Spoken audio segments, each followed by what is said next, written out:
nos enseña a discernir el cuerpo del Señor. Bueno, la Biblia dice que el cuerpo del Señor es la iglesia, ¿verdad? ¿Sí? O sea que somos nosotros. El pan que partimos es la comunión del cuerpo de Cristo. Cuando venimos a la mesa, aquí estamos en torno, esa mesa simboliza, no es la mesa, pero simboliza a Cristo mismo. Porque había una mesa en el lugar santo, sobre la cual se colocaban 12 panes, los panes de la proposición, que representaban a las 12 tribus de Israel, en 2 hileras, 6 y 6. Esos 12 panes representaban a todo el pueblo. Nosotros ahora por la sangre hemos sido también incluidos. Estábamos separados sin promesas, sin pactos, sin esperanza. Mas por la sangre del nuevo pacto, la puerta se abrió para que todo el mundo sin excepción, pudiera entrar a la presencia de Dios. O sea, al lugar santo, allí donde estaba la mesa de la proposición. Entonces, esa mesa tipificaba, en ese tiempo, tipificaba esta reunión. Esta reunión es ahora la realidad espiritual. Es la reunión de todo el pueblo que ha sido santificado por la sangre alrededor de Cristo. Porque la mesa es Cristo, ¿sí? Sobre la cual nos ha puesto Él. Y nosotros entonces, ahora, tenemos que aprender a discernir quién es el cuerpo de Cristo. ¿Quiénes son los miembros del cuerpo de Cristo?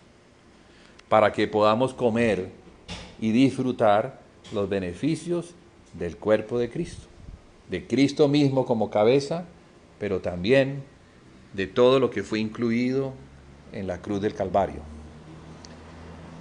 Los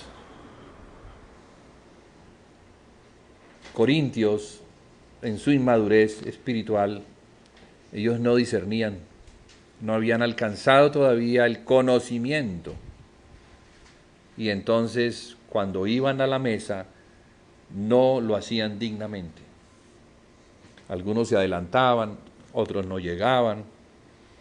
No lo hacían de la manera que el Señor lo había enseñado.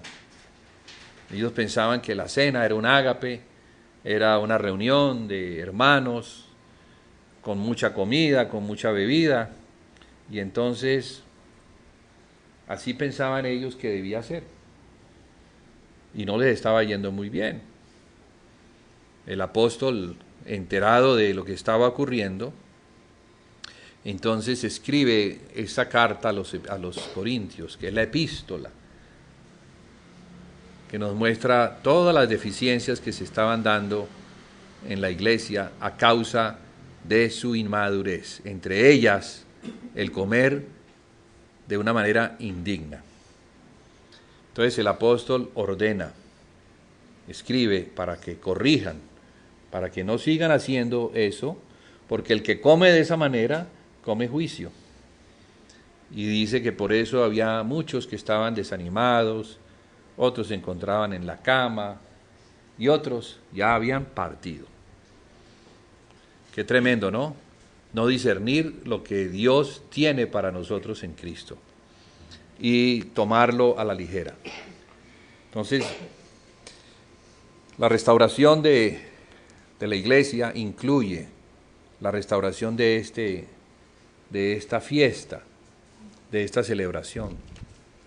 Ciertamente la más importante entre todas las celebraciones de la iglesia. Aunque todas son importantes y nos edifican y nos hablan de Cristo, esta es básica o fundamental, porque aquí es donde nos damos cuenta que por la sangre fuimos incluidos. Aquí es donde nos damos cuenta que fuimos perdonados a pesar de que éramos tan pecadores. Aquí es donde vemos que el amor de Dios se extendió sin límites, para incluir a cualquier pecador, sea el pecado del tamaño que sea. Y eso nos enseña algo, y es que lo que Dios incluye, el hombre no lo puede excluir. Lo que Dios ha comprado, el hombre no lo puede desechar. Y Dios compró a toda la humanidad. Compró a gente libre, compró a gente esclava, compró a ricos, compró a pobres, compró a blancos, compró a los morenos, compró a todo el mundo. Su amor no tenía límites, su amor era sin barreras. Por eso la iglesia es tan preciosa, porque la iglesia es el conjunto de todos los redimidos que se reúnen a bendecir a aquel que les rescató de la muerte eterna. La iglesia es sencilla.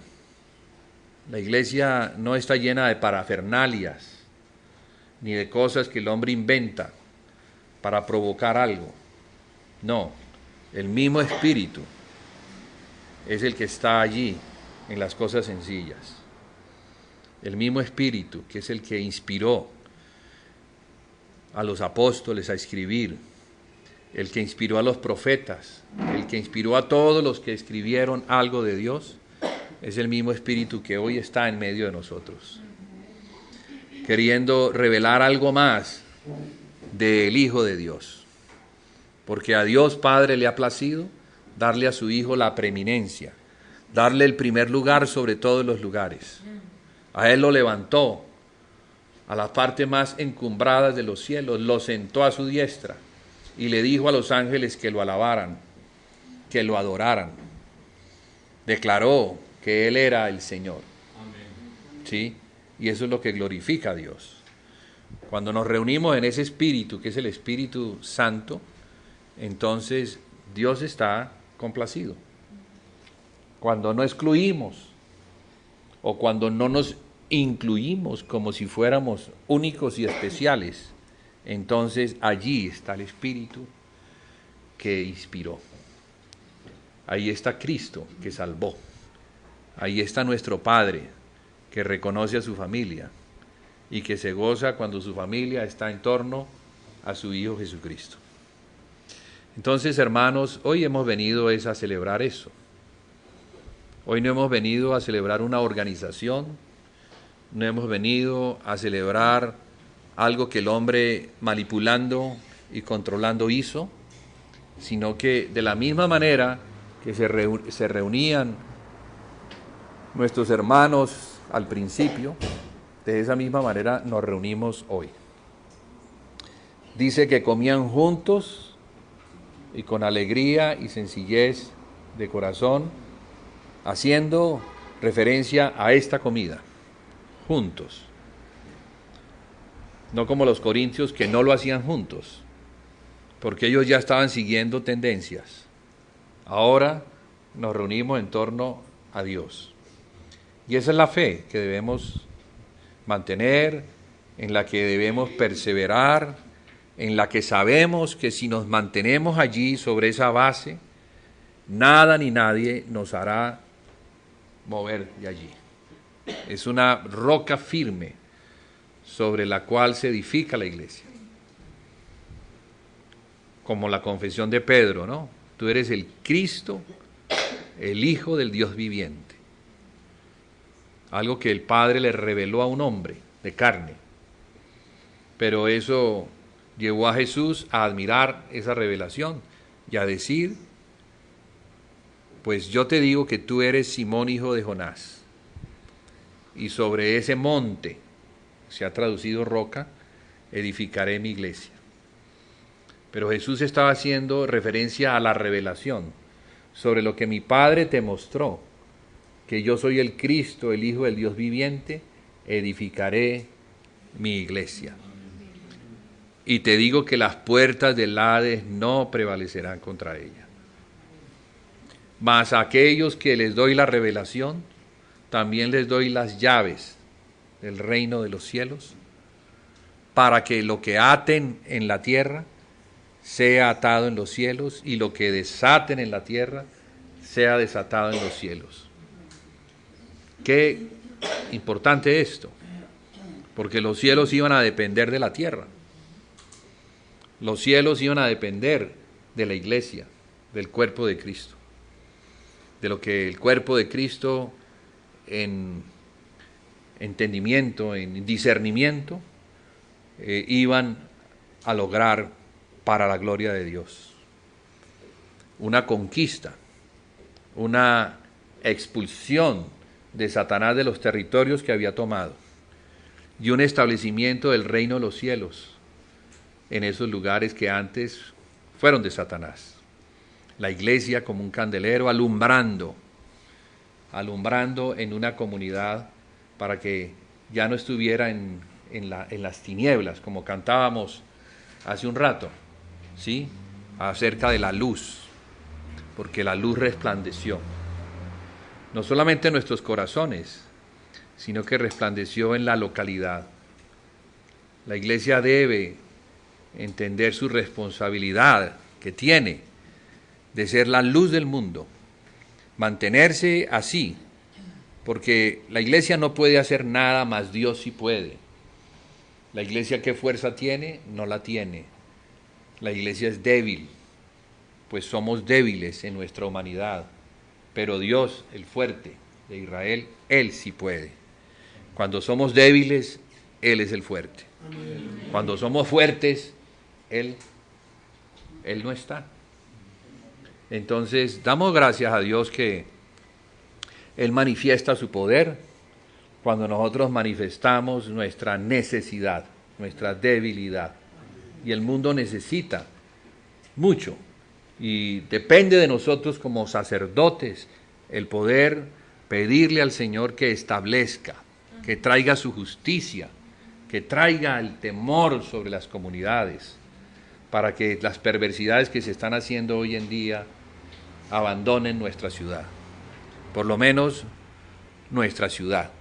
Ya las otras ciudades serán responsabilidad de los otros santos, pero nosotros tenemos aquí en Cali una responsabilidad y nos corresponde entonces estar unidos para poder invocar su nombre, intercediendo juntos en un amén, que no halle nadie que esté como en contravía. De modo, hermanos, que hoy agradecemos a Dios que nos salvó por medio de su Hijo Jesucristo. Nos salvó. Que Dios revele el significado de esa salvación, que va mucho más allá de lo que entendemos, mucho más allá, porque no solamente nos rescató de la muerte eterna, sino que nos puso en un lugar, y ese lugar son los lugares celestiales, allá en Cristo, en la resurrección, nos llevó y nos puso en lugares celestiales, junto a Él, sobre todo principado y sobre toda potestad. Sin embargo, la iglesia, ignorando esto, menospreciando ese lugar, se dejó engañar y descendió, cayó, perdió ese lugar. Pues a recobrarlo, hermanos. Es necesario recobrarlo. No lo vamos a recobrar con la fuerza, lo vamos a recobrar con la fe. Lo vamos a recobrar regresando a la fe que tenían nuestros hermanos al principio de la iglesia, perseverando en aquellas cosas en las que Dios, por medio de Cristo, les mandó a perseverar. Y una de ellas era el partimiento del pan. Entonces vamos a ello, hermanos, vamos a celebrar, vamos a estar expectantes, pues Dios está también expectante, o más que expectante, queriendo obrar, queriendo ministrarnos por medio de su Hijo, en quien se encuentran toda la plenitud de Dios, todos los dones, todas las riquezas, todos los beneficios que su pueblo puede recibir y los suministra por medio de la fe. Entonces es eso, el que cree va a ver la gloria de Dios. El que sabe que Dios está aquí, el que sabe que el Espíritu Santo está, entonces puede recibir. Entonces Mis hermanos, bienaventurados, bienaventurados los pobres de corazón, porque ellos verán a Dios. ¿Sí? Amén. Amén.